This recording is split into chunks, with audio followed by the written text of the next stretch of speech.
Hey, look at that center half. I see plenty of emphasis around that pickup. They've decided that that's going to be their primary focus, their primary carry. So it's moving a little bit away from ADC being that big carry, right? Where Frozen Kiss is the main damage source on the side of True Shot. Ryan is that big menace on the side of Starcall. Yeah, and I guess we only got a little sneak peek when it came to that draft, Grandin, but nonetheless, I'm pretty sure I saw a Malphite coming out once again from Indonesia, and I believe that was a pick that they used earlier on when we were on our break. That worked to great effect. It's a very simple to execute, hey, I'm going to ult on in, get onto that back line, cause a disruption.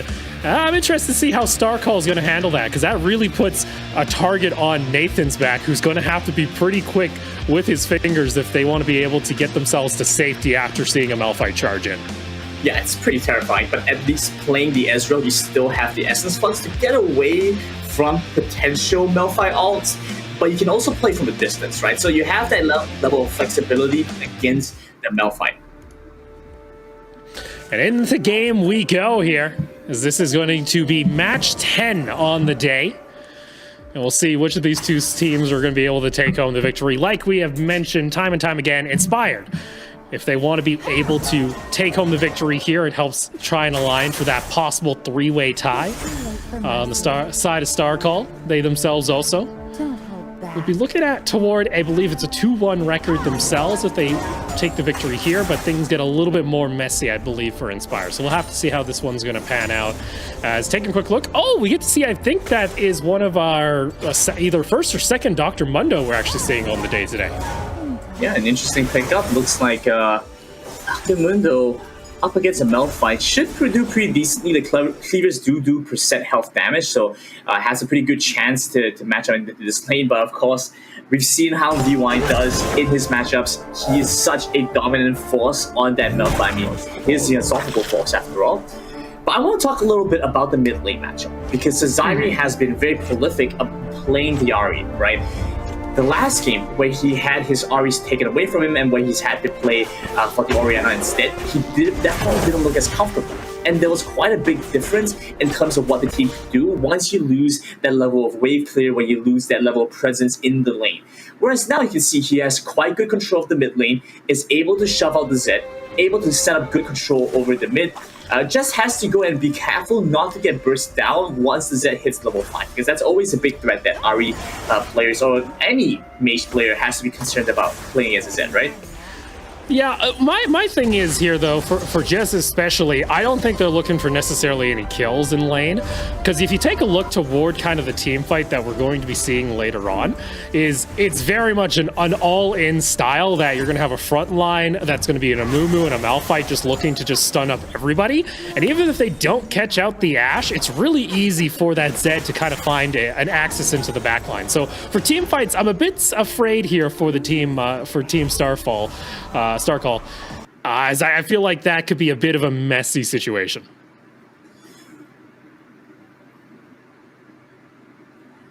Interesting choice to go for the Ashe and the Blitzcrank down at the Dragon lane for Indonesia. It is something Ashe. that we have seen them before actually run this, and the Ashe actually hasn't been seeing as much play, and I'm shocked we haven't seen as much Ashe arrows come out that are going like across the map, considering you can stare that, unlike the PC version of League of Legends. Right, but even with the steering mechanic of the Enchanted Crystal Arrow, it's pretty difficult, and especially when you're kind of doing something else in lane already, you don't really have the liberty to try and go for those kind of plays. Ooh. Oh my goodness. Oh, that's a beautiful solo kill coming out there. There you go. VY Gaming able to find the first kill of the game in the top side of the map on this Malphite is. Woo! That Ahri's looking pretty low. Gotta be able to get themselves back to base though. Exactly what you expect going up against a Zed. You have to be concerned about getting bursted down. Once he hits the level 5, once he gets the death mark. That being said, not too big of a loss. As long as he manages to stay alive against the Zed and comes back to the lane, shoves it out, waits in that window, waits on the timing again, he does plenty fine against that champion in the mid lane. what this all does, on the other hand, is gives time over to Ryan to keep farming up so that he's able to get the pressure that he wants, so that he's able to maybe look for an invade, maybe look to try and pick up and sneak away a dragon or a Rift Herald. All of these options are available because you just kind of don't die, right? Once you die, a lot of these things no longer become possible. So it's very important for Team Starcall here to just focus on living, to clear the wave as well as they can, and give Ryan time to reach a point of power. Let's see here. That level 6 already landed here for the Mumu. Of course, though, level 5 is when you unlock the ultimate, so already a little bit of a threat there, kind of roaming in, maybe looking for a play. As down in bot side, that is actually going to be a nice grab coming in, and Ryan goes back up into the healing. Can they get the damage off? It's going to be the flash away. In comes the Amumu, though, and there you go. Stun also going to land. No ultimate being used, that there is a rotation coming in over toward the side. Now on top of there, it's going to be both Cindy and Dylan going down low. That's going to be the first kill. Can they turn it back underneath the tower? That's going to be a yes as they find one. The shield comes through just enough to save the Ashe. And there you are. Oh, it's close, but there is no true shot coming out there from the Ezreal. Misses out on the Ignite. That was the game-changing spell. But, well, things happen. But over into the mid lane, Jess is going to be able to find the mid lane turret while the Ahri was on a bit of an escapade down into the bot lane. Quite concerning. Jess continues to scale up, continues to be this menace. They do manage to at least trade back for one kill. It's not the best situation in the world, but taking away a lot of the spells as well. Wow. Going so aggressive here. That's pretty aggressive, considering that's a Mundo you're trying to ult. So, you know, one of the more tanky members, but still, ultimate's going to be popped and should be able to regen just fine. But, no, just no limit. Maybe it needs to temper back that motto just a little bit here as we look toward the bot lane. That's also the Malphite able to take the first tower, and that's 2 lanes already starting to be opened up that allows for roams on the side of the Indonesian squad Inspired. And setting up a lot of the map available for the Mumu to try and invade in is going to be quite a bit of a problem for Ryan and for Starcall in general, right? Once their mid lane turret is gone, like you mentioned, both lanes, rather both sides of the jungle, now become very susceptible to enemy invades. So they have to gain a lot of vision control and a lot of, just invest a lot of resource to try and defend against that. Interesting to see what they're doing down over by the Baron lane. They're thinking, got that ultimate prime, but he can't get it off. Able to flash underneath the tower. Unfortunately, that Ahri gonna go down to the tower. Yes, it is. Oh no, they flashed too. Oh, and that is a bit tragic. Meanwhile, mid lane, Zed is knocking on the second tier tower door right now. The Singapore squad. Oh my lord! I think he just broke the door. Oh my! That door just got knocked down. That is scary. Now, this is exactly what we talk about when we say, if the enemy team is roaming, this is what you do in response, right? Jess is playing textbook perfect Wild Rift right now. When the enemy roams to the bot lane, to the top lane, wherever he goes, you come in, you pick up the turrets. That's the best way you pressure them out. And now they realize, hey, I may have gotten a kill, a 1-for-1, but at what cost? Oh my goodness, a beautiful combo coming out there. That was a nice Amumu ultimate as well. And there's a beautiful hook also coming on in. Nathan, though, able to get some decent damage, but in comes Cindy on that Ashe, able to get the arrow, but unfortunately, it's not enough. The Master Yi able to dodge away with the Alpha Strike. Final attack comes on through, and oh no, it's actually going to be that member getting to safety over the Dragon Pit, but a bit of chaos. Meanwhile, top side of the map, you still got this Malphite pushing away. They managed to at least equalize that. Taking a couple of kills away, yeah, they managed to lose Cesari, but once Cesari is able to pick up the Hourglass, should see a little bit of a difference. They should have some level of safety at least, and so it becomes an issue for Nathan. How is Nathan going to try and defend himself when it comes down to the Zed? Because the Alistar going to need some time to pick up items to be able to protect the Ezreal. Whereas the Zed, scaling up quite a decent amount right now, has been able to consistently apply pressure and look for these solo kills. I think mid lane, yeah? Oh no. That's just a quick and clean solo kill coming through, and The fact now that this Zed is pretty much unlocked, and oh no, you see the side here from Singapore trying to jump in, try and get that Drake, but unfortunately, they're going to lose a whole lot more as that's the steal coming through and 3 kills going on over to Indonesia. Playing into the Mumu strengths, sitting in the pit while he has the Curse of the Sad Mummy is about what you would expect. Now going to lose a couple of their critical members. Ryan, once again, going to go down, and while it's not too much of an issue for other players to have died a couple of times, it's a very big deal for the Starcall because they're reliant on Ryan to dish out damage for this Master E to be in a position to carry the team. Once they lose that, they're then going to have to start considering how they're going to funnel gold onto the other end, because it looks like Nathan has been able to dish out quite a decent amount of damage this game. So maybe something for them to consider going into this.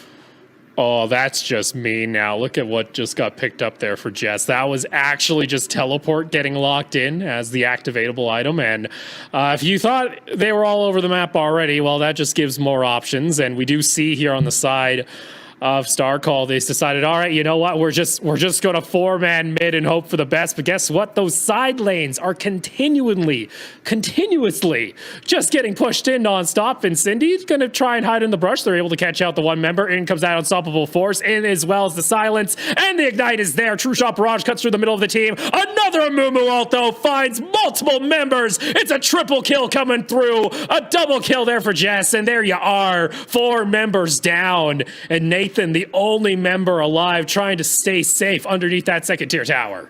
Difficult match coming in for Starcall. Indonesia has been an incredibly dominant force.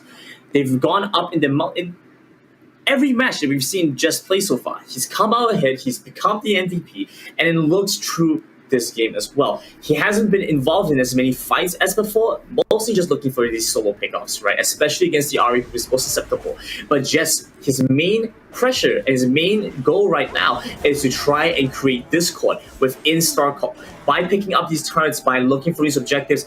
They are reading Starcall like an open book. They know exactly where they're going to be, what rotations they're looking to try and do, what objectives are available to them. And Jess is always in a position where it's either A, countering them by split pushing, by picking up other objectives, or B, he's just going to kill whoever is in that area. Well, here's the thing, too. No one can go and answer this Zed right now. They will get soloed. I think the only one that can maybe survive a combo would be maybe the Alistar, but you're not going to be able to clear out waves. And once this Ahri shows, it is pretty much disaster at this point. As you see, Jess could just cut through these towers.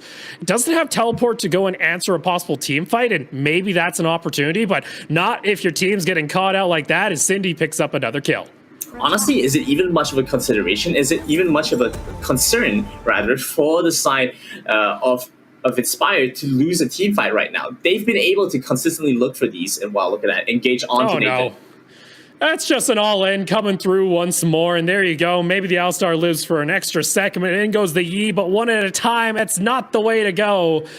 And there you are. It's 17-4 at 11.5 minutes, and there you go.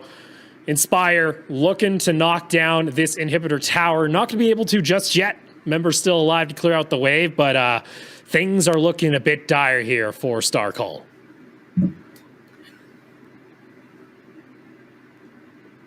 Should be looking to see Inspire try and reset a little bit right now. They have the means to go for the Baron, to go for the Dragon.